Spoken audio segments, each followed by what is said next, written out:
Hello students, welcome to Study Chakra. Students, इस video में हम बात करेंगे गॉस लॉ ऑफ इलेक्ट्रोस्टैटिक्स के बारे में।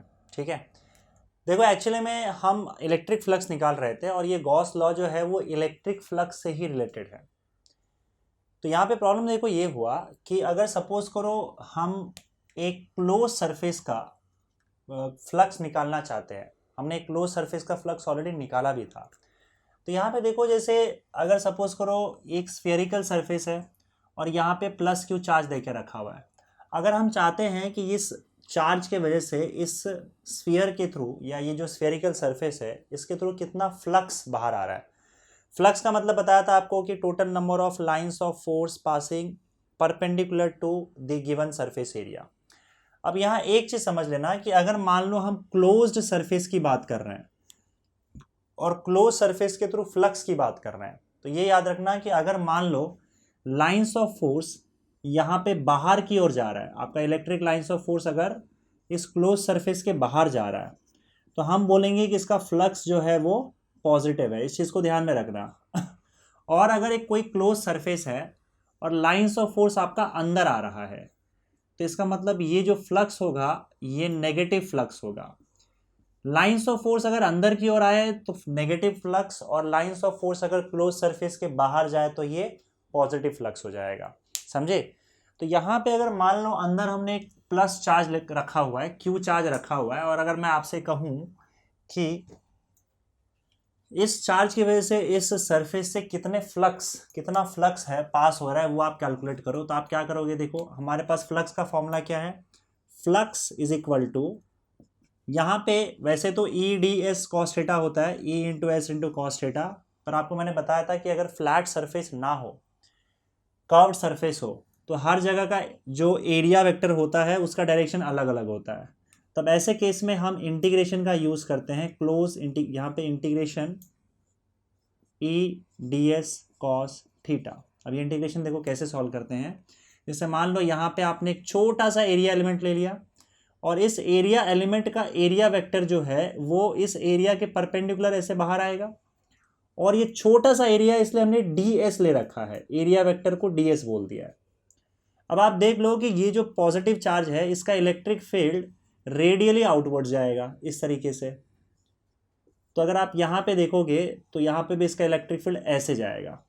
अब इलेक्ट्रिक फील्ड और एरिया वेक्टर जो है सेम डायरेक्शन में आ गए, राइट? तो यहाँ पे थीटा का वैल्यू हो जाएगा 0 और कॉस थीटा हो जाएगा 1।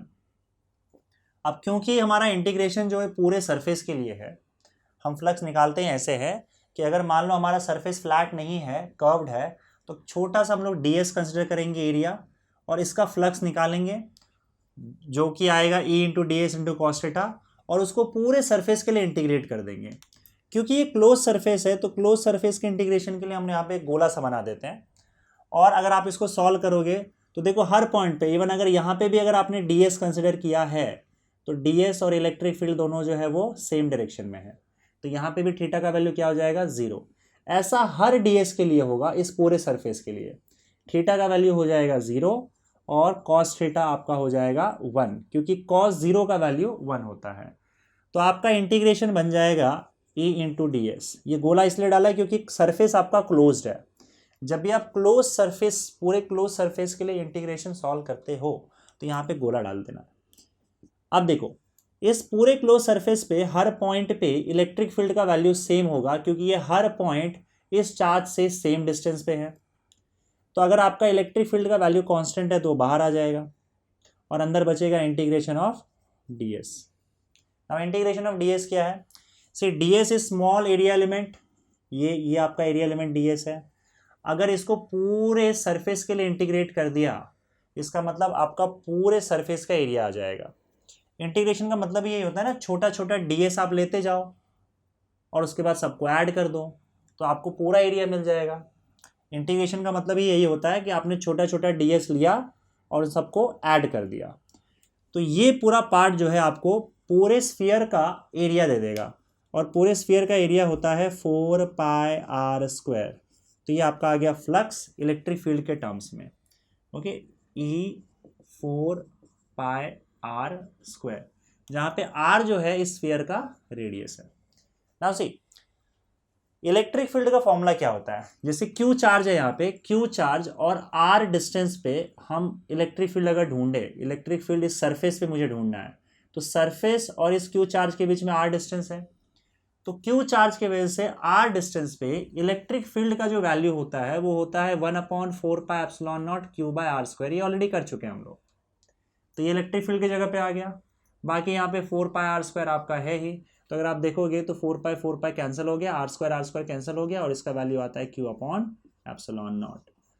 तो आप इस तरीके से फ्लक्स तो ढूंढ सकते हो। अगर एक स्फीयर के सेंटर पे एक चार्ज रखा हुआ है तो उसमें इतने लाइंस ऑफ फोर्स बाहर आएंगे परपेंडिकुलर, कितने, Q/ε0 लाइंस ऑफ फोर्स बाहर आएंगे परपेंडिकुलर। ठीक है, अब देखो थोड़ा ध्यान से समझो, फ्लक्स का डेफिनेशन था कि परपेंडिकुलर लाइंस ऑफ फोर्स कितने उस एरिया से पास हो रहे हैं। अगर मान लो इस चार्ज का पोजीशन मैं बदल भी दूं, यहाँ पे क्यू चार्ज था, अब अगर मैं क्यू चार्ज यहाँ डाल दो, तब भी लाइंस ऑफ फोर्स जो है वो उतने ही बाहर आएंगे इस एरिया के थ्रू, और आपका फ्लक्स का वैल्यू चेंज नहीं होगा। तो ये क्यू चार्ज इस सरफेस के अंदर अगर कहीं भी पड़ा रहा है उससे फर्क नहीं होता, इसका जो फ्लक्स है वो सेम रहेगा Q/ε0। राइट। अब यहां पे एक्चुअली प्रॉब्लम ये था कि चलो भाई एक स्फीयर के लिए तो ठीक है, स्फीयर में अगर मान लो आपने क्यू चार्ज कहीं भी डाल दिया अंदर, तो उसका जो फ्लक्स होगा वो क्या होगा, Q/ε0, ε0 से डिवाइड कर दो और आपको फ्लक्स मिल जाएगा।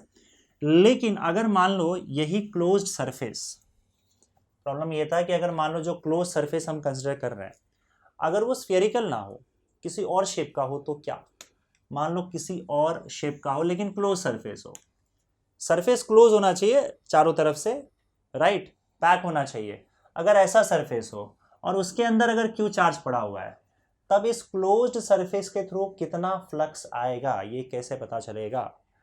तो ये इसका कैलकुलेशन बड़ा मुश्किल था, क्योंकि एक्चुअली में प्रॉब्लम ये था कि यहाँ पे ds अलग है, यहाँ पे ds अलग है, यहाँ पे ds का वैल्यू मतलब डायरेक्शंस अलग है, तो डायरेक्शन जो है एरिया वेक्टर का वो अलग अलग तो है ही, साथ में प्रॉब्लम ये था कि इलेक्ट्रिक फील्ड के डायरेक्शंस भी अलग अलग है। यहाँ पे इलेक्ट्रिक फील्ड ऐसे जाएगा, यहाँ पे इलेक्ट्रिक फील्ड आपका ऐसे जाएगा, यहाँ पे इलेक्ट्रिक फील्ड ऐसे जाएगा।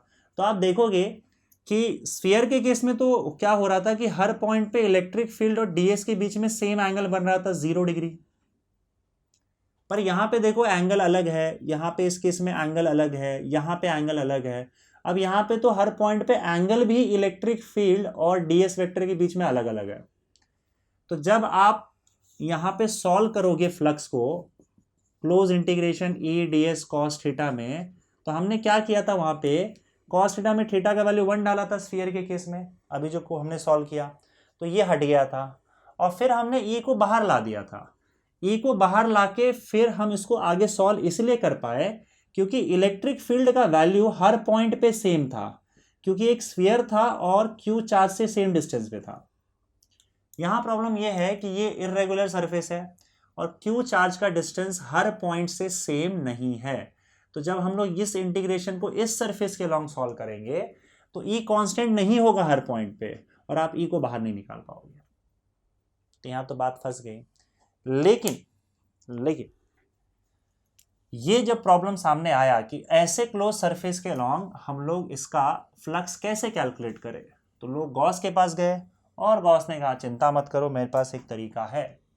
आपको इसका आंसर क्या आया था, Q/ε0। तो आप एक काम करो, कोई भी क्लोज सरफेस रहे, गॉस लॉ की बात कर रहा हूं मैं, कोई भी सरफेस रहे चाहे किसी भी शेप का रहे उससे फर्क नहीं पड़ता है। आप बस ये देखो कि अंदर चार्ज क्या है, क्यू चार्ज है, इसके वजह से इस सरफेस के थ्रू बाहर की ओर जो फ्लक्स आएगा उस फ्लक्स का वैल्यू Q/ε0 ही होगा, चाहे वो स्फेरिकल सरफेस हो या किसी भी टाइप का सरफेस हो। कंडीशन ये होना चाहिए that it should be closed surface. तो गॉस लॉ जो है वो सिर्फ क्लोज्ड सरफेस के लिए वैलिड है, समझे। तो अगर एक क्लोज सरफेस के अंदर क्यू चार्ज है तो उसका जो फ्लक्स होगा that will be equal to Q/ε0 जो इस क्लोज सरफेस के थ्रू होगा। अब ये गॉस ने ऐसा बोला तो आप बोलोगे सर ये हम मान कैसे ले, इसका क्या प्रूफ है। तो इसका प्रूफ आपको यहाँ पे तो अभी नहीं मिलेगा, एक कॉन्सेप्ट है सॉलिड एंगल का, जब हम वो कॉन्सेप्ट पढ़ेंगे सॉलिड एंगल का तो उसके बेस पे हम लोग इस गॉस लॉ को वेरीफाई कर लेंगे, वो आगे हम देखेंगे। अभी फिलहाल मान के चलो कि गॉस ने जो कहा है उस पर भरोसा करो कि अगर मान लो क्यू चार्ज अंदर है तो इस क्लोज सरफेस के थ्रू जो फ्लक्स आएगा वो फ्लक्स आएगा क्यू अपॉन एप्सिलॉन नॉट, ठीक है। और ये क्लोज सरफेस का जो शेप है वो इस पर डिपेंड नहीं करता, शेप कुछ भी रहने दो उससे फर्क नहीं पड़ता है, चाहे वो स्फेरिकल रहे, क्यूबॉइडल शेप रहे या फिर इर्रेगुलर शेप रहे, बस वो सरफेस क्या होना चाहिए, क्लोज होना चाहिए। तो आप गॉस लॉ वहां पे अप्लाई कर सकते हो और उस सरफेस के थ्रू, उस क्लोज्ड सरफेस के through flux Q upon epsilon not आ जाएगा। Very simple, right. चलिए आगे बढ़ते हैं। अगर मान लो इस क्लोज सरफेस के अंदर एक से ज़्यादा चार्जेस हैं, एक Q1 चार्ज यहाँ पे है, Q2 चार्ज यहाँ पे है, Q3 चार्ज यहाँ पे है, तो आपको करना क्या है, गॉस लॉ ये कहता है कि टोटल चार्ज इसके अंदर जो भी एनक्लोज्ड है, जो भी चार्ज अंदर है इस सरफेस के, क्लोज्ड सरफेस के अंदर जितने चार्जेस है वो यहाँ पे आप ले लो। मतलब जो मैं यहाँ पे Q अपॉन एप्सिलॉन नॉट लिख रहा था, अब यहाँ पे मैं Q1 plus Q2 plus Q3 total charge upon epsilon not लिख दूंगा।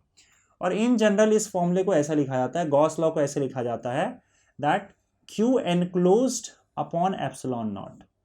Q एनक्लोज्ड का मतलब होता है कि टोटल चार्ज जो सरफेस के अंदर है, क्लोज्ड सरफेस जो है उसके अंदर है, वो टोटल चार्ज आपको यहाँ पे लेना है और एप्सिलॉन नॉट से डिवाइड कर दो, ठीक है। अगर मान लो कोई चार्ज नेगेटिव है तो आपको फिर उसका नेगेटिव साइन लेना है, समझे। और अगर मान लो चार्ज बाहर पड़ा हुआ है, Q4 Q5 कितने भी चार्जेस बाहर पड़े हो उससे फर्क नहीं पड़ता, आपको जितने चार्जेस अंदर हैं बस वही लेने हैं क्लोज सरफेस के गॉस लॉ अप्लाई करने के लिए। So total charge enclosed upon epsilon not, यही आपका गॉस लॉ है किसी भी क्लोज सरफेस के लिए। अब गॉस लॉ अप्लाई करने के लिए आपका सरफेस क्लोज होना चाहिए, बस एक यही कंडीशन है। आपका सरफेस का शेप क्या है, साइज क्या है, सरफेस बड़ा है कि छोटा है, इस बात का कोई फर्क नहीं पड़ता है। किसी भी शेप के लिए चार्ज अंदर कितना है उसी पर आपका फ्लक्स डिपेंड करेगा, इलेक्ट्रिक फ्लक्स। और बाहर वाले चार्जेस कितने भी हो मैटर नहीं करते हैं, अगर आपको फ्लक्स चाहिए तो आपको अंदर के ही चार्जेस यहाँ पे गिनने हैं, टोटल ऐड कर देने हैं, एप्सिलॉन नॉट से डिवाइड कर देना है। बस एक और बात ध्यान रखना कि अगर मान लो ये पूरा का पूरा सिस्टम किसी मीडियम के अंदर है, फिलहाल तो हम मान के चल रहे हैं कि ये वैक्यूम के अंदर है या फिर एयर के अंदर है, लेकिन अगर पूरा का पूरा सिस्टम अगर किसी मीडियम के अंदर है तो बस आपके फॉर्मूले में Q एनक्लोज मतलब total charge inside the close surface divided by epsilon not, और यहाँ पे K आ जाएगा। K मैंने आपको बताया था स्टार्टिंग में ही, that is dielectric constant, okay. और वैक्यूम या एयर का डाइलेक्ट्रिक कांस्टेंट 1 होता है, ठीक है। तो यहाँ पे हम वैक्यूम या एयर की बात कर रहे हैं। अगर कोई मीडियम है जैसे वाटर है, वाटर का डाइलेक्ट्रिक कांस्टेंट 80 होता है। तो अगर ये पूरा सिस्टम आपका वाटर के अंदर है तो आपको वाटर का K का वैल्यू यहाँ पे डालना है। और K जो है आपको स्टार्टिंग में बताया था, it is permittivity of medium divided by permittivity of vacuum, okay. तो यहाँ पे K आ जाएगा। अगर एयर या वैक्यूम में हम काम कर रहे हैं तो फिर K का वैल्यू 1 रहेगा और आपका यही फॉर्मूला रहेगा। तो फिलहाल जनरली हम एयर या वैक्यूम की ही बात करते हैं, तो यही फॉर्मूला आपका यूज होगा। ये आपका गॉस लॉ है, समझ गए। अच्छा, यहाँ पे एक चीज ध्यान देना कि चार्जेस जैसे मैंने कहा था कि आपको बाहर का कोई चार्ज रहेगा वो उसमें इंक्लूड नहीं करना है। तो एक सिंपल सा क्वेश्चन मैं यहाँ पे देता हूं कि अगर मान लो एक क्लोज सरफेस है और एक क्लोज सरफेस के अगल बगल में चार्जेस कुछ ऐसे दिए हुए हैं, -2 coulomb, +3 coulomb, -5 coulomb, +8 coulomb, okay, +2 coulomb, +7 coulomb, -18 coulomb, -2 coulomb. अगर मैं आपसे कहूँ कि ये क्लोज सरफेस के थ्रू कितना फ्लक्स बाहर आ रहा है तो आप गॉस लॉ यूज कर सकते हो। गॉस लॉ का कहना है Q enclosed upon epsilon not. इस सरफेस के अंदर जितने चार्जेस है वो आप ले लो यहाँ पे, और यहाँ पे है -2 -5 +3 +2 +8 अपॉन एप्सिलॉन नॉट। अब ये कितना हो जाएगा बताओ, 8 + 2 10, 13, 13 में से 7 गया तो 6, तो ये हो जाएगा 6 अपॉन एप्सिलॉन नॉट का वैल्यू होता है 8.85 इंटू 10⁻⁻12। इसको आप सॉल्व कर लेना, न्यूटन मीटर स्क्वायर पर कूलम, ये आपका यही होगा ना, यस, न्यूटन मीटर स्क्वायर पर कूलम, यही आपका फ्लक्स का वैल्यू आ गया इसके थ्रू। तो Q enclosed upon epsilon not, ये आपका गॉस लॉ है, समझ गए। तो गॉस लॉ में बस इतना ही। अब इस गॉस लॉ का एक्चुअली में यूज किया जाता है बहुत सारे चार्ज डिस्ट्रीब्यूशन के इलेक्ट्रिक फील्ड को फाइंड आउट करने के लिए। जैसे मान लो कोई चार्ज डिस्ट्रीब्यूशन है आपका, कंटिन्यूस चार्ज डिस्ट्रीब्यूशन है, उसके वजह से किसी पॉइंट पे इलेक्ट्रिक फील्ड कितना आ रहा है, ये इलेक्ट्रिक फील्ड हम गॉस लॉ का यूज करके ही कैलकुलेट करते हैं। तो आगे आने वाले वीडियोस में हम तरह तरह के चार्ज डिस्ट्रीब्यूशन देखेंगे और उन चार्ज डिस्ट्रीब्यूशन की वजह से अलग अलग पॉइंट पे क्या इलेक्ट्रिक फील्ड आता है ये कैलकुलेट करेंगे और वहाँ पे हम गॉस लॉ का सहारा लेंगे। तो ये सारी चीज़ें कैसे होंगी ये आपको आगे की वीडियोस में पता चलेगा। इस वीडियो में बस इतना ही। Thank you.